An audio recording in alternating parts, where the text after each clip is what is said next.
दोस्तों, क्या आप भी न्यू या ओल्ड लैपटॉप परचेज करने का प्लान कर रहे हैं, लेकिन आपको समझ नहीं आ रहा है कि आपको कौन सा लैपटॉप परचेज करना चाहिए? लाइक आपको ओल्ड लैपटॉप खरीदना चाहिए या न्यू लैपटॉप खरीदना चाहिए? और आपको ये भी समझ नहीं आ रहा कि जिस पर्पज़ के लिए आप लैपटॉप खरीदना चाहते हैं, उस पर्पज़ के लिए लैपटॉप की कॉन्फ़िगरेशन क्या होनी चाहिए? अगर सेकंड हैंड लैपटॉप आप खरीदना चाहते हैं, तो आपको सेकंड हैंड लैपटॉप कहाँ से खरीदना चाहिए? और अगर न्यू लैपटॉप खरीदना है तो कहाँ से खरीदना चाहिए? कौन सी कंपनी बेटर है लैपटॉप की और कौन सी नहीं है? तो बहुत सारे क्वेश्चंस होंगे गाइस आपके पास, जिनका आंसर हम लेकर आए हैं आपके लिए। और आपको ये समझ नहीं आ रहा कि सेकंड हैंड लैपटॉप आप लोकल एरिया से खरीदेंगे या आप दिल्ली एनसीआर से खरीदेंगे। अगर लोकल एरिया से खरीदेंगे तो आपको कौन सी प्रॉब्लम फेस करनी पड़ेगी, और अगर दिल्ली एनसीआर से खरीदेंगे तो कौन सी प्रॉब्लम फेस करनी पड़ेगी। तो सवाल ये बनता है कि लैपटॉप आखिर कहाँ से खरीदें? तो गाइस, यही प्रॉब्लम का सॉल्यूशन हम लेकर आए हैं। इसीलिए बहुत सारे सेकंड हैंड लैपटॉप हम आपको दिखाने के लिए लाए हैं, जिसका कंपैरिजन करके हम आपको दिखा पाएँगे कि कौन-सा सेकंड हैंड लैपटॉप बेटर होता है और कौन-सा नहीं है। और आपको ये भी समझ नहीं आ रहा है कि जिस पर्पज़ के लिए आप लैपटॉप खरीदना चाहते हैं, तो उस लैपटॉप की कॉन्फ़िगरेशन क्या होनी चाहिए, रैम कितनी होनी चाहिए, हार्ड डिस्क कितनी होनी चाहिए, एचडीडी क्या होती है, एसएसडी क्या होती है, एनवीईएसटीडी क्या होती है। तो बहुत सारे क्वेश्चन हैं आपके पास, उन सब का सॉल्यूशन हम लेकर आए हैं गाइस। तो सबसे पहले हम यहाँ पर मैं आपको दिखा देता हूँ गाइस, कितने सारे लैपटॉप हम लेकर आए हैं कंपैरिज़न के लिए। तो गाइस, सबसे पहले हम बात करते हैं न्यू लैपटॉप की। तो न्यू लैपटॉप मार्केट में आप अगर खरीदना चाहते हैं तो बहुत सारी कंपनीज़ हैं, किसी की भी कंपनीज़ का आप ले सकते हैं। बस आपको ध्यान ये रखना है, अगर आप नॉर्मल यूज़ के लिए खरीदना चाहते हैं, लाइक अगर आप एक स्टूडेंट हैं या आप एक बिजनेसमैन हैं, नॉर्मल एक्सेल फाइल एग्जीक्यूट करते हैं आप, या जीयूआई मोड पर नॉर्मल सा काम करते हैं, तो आप i3 i5 लैपटॉप ले सकते हैं। और नॉर्मल एसएसडी उसमें लगी होनी चाहिए, दैट्स इट, आपके लिए काफ़ी है। और 4 GB रैम भी आपके लिए इनफ होगी। बट आप एक प्रोफेशनल काम करते हैं, या आप वर्चुअल मशीन क्रिएट कर रहे हैं, या किसी बड़ी टेक्नोलॉजी पर, या आप किसी बड़ी कंपनी में जॉब करते हैं, तो आपको हैवी रिलायबल हार्डवेयर आपको चाहिए होगा। जितनी भी मल्टीनेशनल कंपनीज हैं, वो अपने एम्प्लॉयज़ को वर्क फ्रॉम होम के लिए जो लैपटॉप प्रोवाइड कराती हैं, वो लैपटॉप उस सेगमेंट में आते हैं जहां पर हार्डवेयर रिलायबल होता है। रिलायबल हार्डवेयर का मतलब होता है कि आपने लैपटॉप को ओपन किया, राइट, और पूरे महीने, फुल मंथ वो लैपटॉप चलता रहा और वो डाउन ही नहीं होगा। That is called reliable hardware, यानी कि उस पर आप भरोसा कर सकते हो। बाकी नॉर्मल लैपटॉप का सीन ये होता है कि आपने जलाया 1-2 घंटे में वो खुद ही ऑटोमेटिकली डाउन हो जाता है। तो इस तरीके के इश्यूज आपको नॉर्मल लैपटॉप्स में आते हैं, और ये डिफरेंस होता है रिलायबल हार्डवेयर का। तो गाइस, क्वेश्चन ये बनता है कि क्या सेकंड हैंड लैपटॉप में रिलायबल हार्डवेयर भी मिलते हैं या नहीं? तो गाइस, बिल्कुल रिलायबल हार्डवेयर मिलते हैं। लेकिन वो reliable hardware second hand laptop आप कहाँ से मिलेंगे, आपको कहाँ से खरीदोगे? तो आपको लोकल एरिया में जितने भी लैपटॉप मिलेंगे, मोस्टली उसमें क्या होता है कि यहाँ पर पेचकस लगा होता है, यानी कि स्क्रू ड्राइवर यूज़ किया होता है। तो उसमें कुछ इशू आ गया होता है नॉर्मल लैपटॉप में। तो बेसिकली मार्केट में जो सेकंड हैंड लैपटॉप मिलते हैं, उसका रीज़न ही यही होता है कि उसमें कुछ प्रॉब्लम आई होगी, इसलिए उसको सेल आउट कर देते हैं वो उन शॉपकीपर्स को जो रिपेयर करते हैं लैपटॉप। बट रिलायबल हार्डवेयर अगर आपको सेकंड हैंड खरीदना है, तो आपको दिल्ली एनसीआर से ही खरीदना होगा, क्योंकि लोकल एरिया में वो मिलना पॉसिबल नहीं है। बट दिल्ली एनसीआर में भी ऐसा नहीं है कि आप कहीं से भी उसको परचेस कर सकते हो, या कोई बहुत बड़ी मार्केट है टेक्नोलॉजीज़ की या लैपटॉप की मार्केट है, आप वहाँ जाकर कहोगे कि आपको रिलायबल हार्डवेयर चाहिए, तो ऐसा नहीं है कि वो आपको रिलायबल हार्डवेयर देंगे। अब ये लैपटॉप आते कहाँ से सेकंड हैंड लैपटॉप? देखिए गाइस, मल्टीनेशनल कंपनीज कुछ पॉलिसीज होती है, कुछ प्रोटोकॉल्स होते हैं। तो मल्टीनेशनल कंपनीज कुछ पॉलिसीज और प्रोटोकॉल्स पे काम करती हैं। उनमें से एक पॉलिसी ये भी होती है, मान लीजिए कोई एम्प्लॉइज़ मल्टीनेशनल कोई बड़ी कंपनी के पास जॉब करने के लिए आता है, तो कंपनी की ये पॉलिसी होती है कि कंपनी अपने एम्प्लॉय को एक न्यू लैपटॉप जो रिलायबल हार्डवेयर होता है, वो लाकर देती है, वो प्रोवाइड कराती है, और एम्प्लॉय उस पर काम करता है। लेकिन अब पॉलिसी कहाँ पर जंप करती है कंपनी की? मान लीजिए वो एम्प्लॉय 6 मंथ ही काम करता है, राइट? तो 6 मंथ के बाद तो वो चला जाएगा लैपटॉप देके कंपनी को वापस। तो कंपनी की ये पॉलिसी होती है कि कंपनी उस सेम लैपटॉप को दूसरे कैंडिडेट को या दूसरे एम्प्लॉय को नहीं देती। वो क्या करती है, उसी सेम लैपटॉप को मार्केट में सेल आउट कर देती है एक अपने खास वेंडर के पास। तो वहाँ से रिलायबल हार्डवेयर आते हैं। उसमें कभी भी कोई पेचकस या स्क्रू ड्राइवर नहीं लगा होता है, उसमें कोई इश्यू नहीं होता है। तो आपको यहाँ पर दिखाएंगे कि वो जो नॉर्मल लैपटॉप मार्केट में मिलते हैं वो कैसे दिखते हैं, और उनका प्राइस कितना होता है, और जो रिलायबल हार्डवेयर होते हैं उनका प्राइस कितना होता है। अगर आपको रिलायबल हार्डवेयर चाहिए, आप न्यू खरीदना चाहते हैं तो आप अमेजोन पे भी देख सकते हैं, आप उसका प्राइस कितना होगा आपको मैं दिखा देता हूँ यहाँ पर।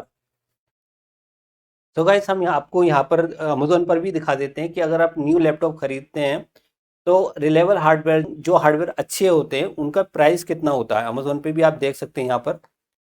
तो मैं सर्च करता हूँ यहाँ पर, तो हम लोग अमेजोन पर अब सर्च करके देखते हैं कि यहाँ पर प्राइस सेगमेंट क्या है इन लैपटॉप्स का। तो मैं डेल लेटीट्यूड ही प्रोवाइड कराता हूँ अपने स्टूडेंट को, तो वही सर्च कर लेता हूँ यहाँ पर। प्राइस इनका 2 से 2,70,000 दिखा रहा है, राइट। और 2,30,000 दिखा रहा है, 2,29,000 भी है, 1,72,000। तो मैंने जैसा बताया था कि अगर आप न्यू लैपटॉप परचेज करते हैं तो जो अच्छे हार्डवेयर हैं जिन पर आप वर्चुअल मशीन बना सकते हैं, लिनक्स ऑपरेटिंग सिस्टम इंस्टॉल करना है, तो आपको ऐसे न्यू लैपटॉप को परचेज करने के लिए आपको इतने ही पैसे स्पेंड करने पड़ेंगे, लाइक 80,000 से लेकर 1.5-2 लाख और उससे ऊपर।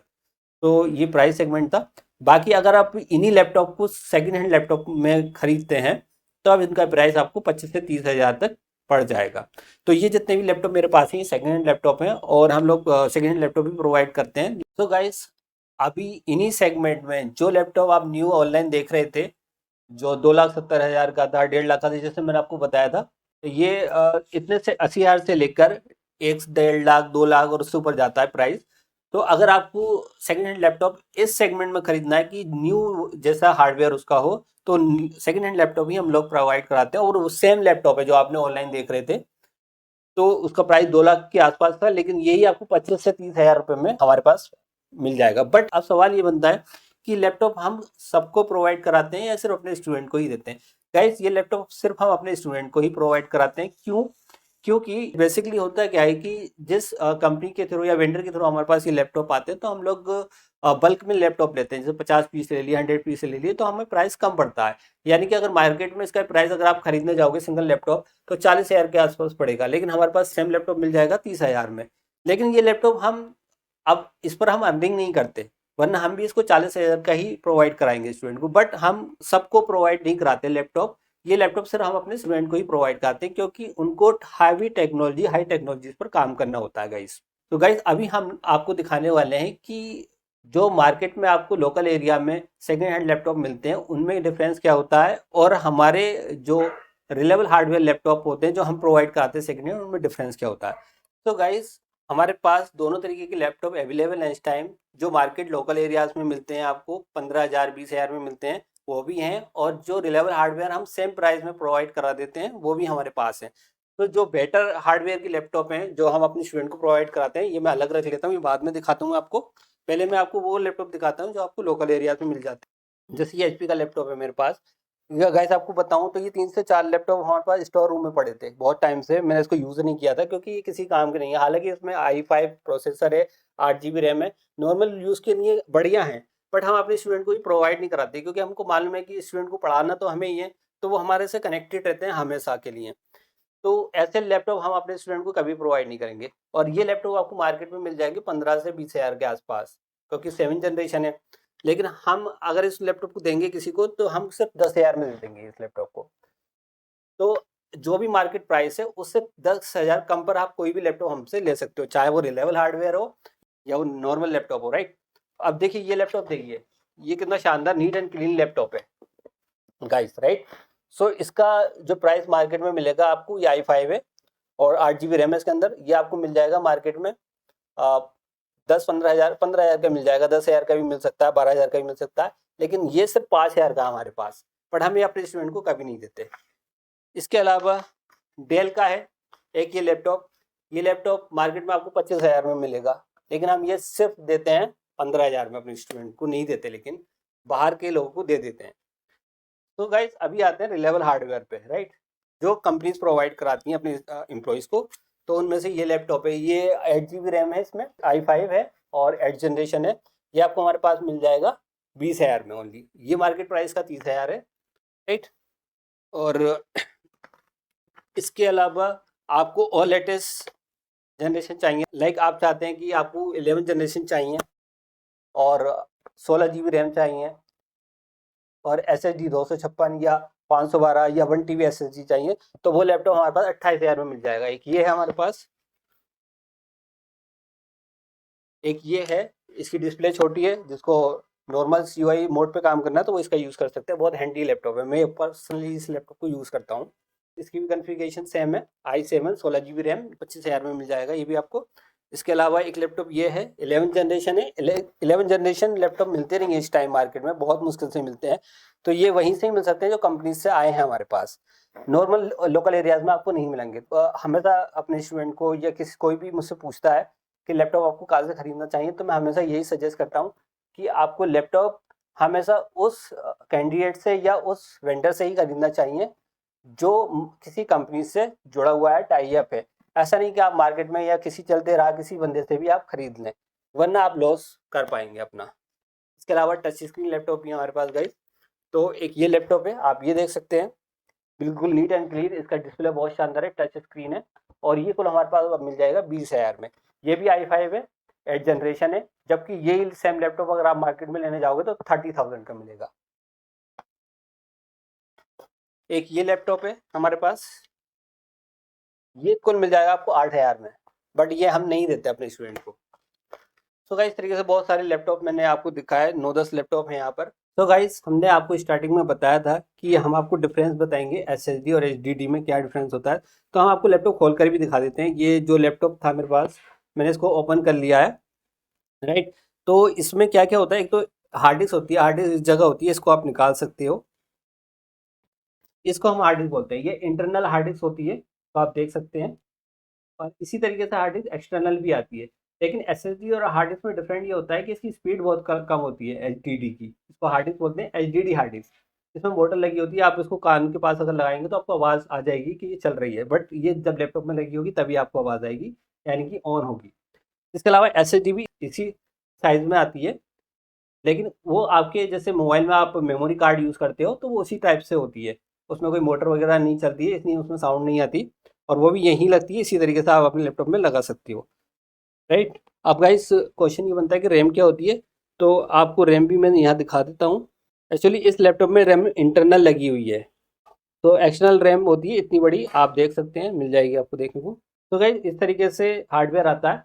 अभी गाइस, ये तो इंटरनल HDD थी। आपको अगर एक्सटर्नल HDD खरीदनी है तो वो भी आप मार्केट से खरीद सकते हो। एक और SSD है मेरे पास जो इंटरनल है, लेकिन मैं इसको एज ए एक्सटर्नल यूज़ कर रहा हूँ, तो वो भी मैं आपको दिखा देता हूँ। तो गाइस, ये HDD होती है, ये मेरे पुराने लैपटॉप में थी, मैंने निकाल के इसको SSD लगा दी अपने लैपटॉप में। इस तरीके से आप भी अपने लैपटॉप में HDD निकाल कर SSD लगा सकते हैं। और गाइस, ये एक्सटर्नल हार्ड डिस्क होती है, ये आप एक्सटर्नल एज एक्सटर्नल यूज़ कर सकते हो। मैं हमेशा अपने स्टूडेंट को सजेस्ट करता हूँ कि आप लैपटॉप की इंटरनल SSD कम रखिए, यानी कि स्टोरेज कम रखिए लैपटॉप में इंटरनल। लाइक आप 256 SSD रख सकते हैं आप लैपटॉप में, लेकिन अगर आपको एक्स और डाटा यूज़ करना है आपको, तो आप एक्सटर्नल हार्ड डिस्क लीजिए।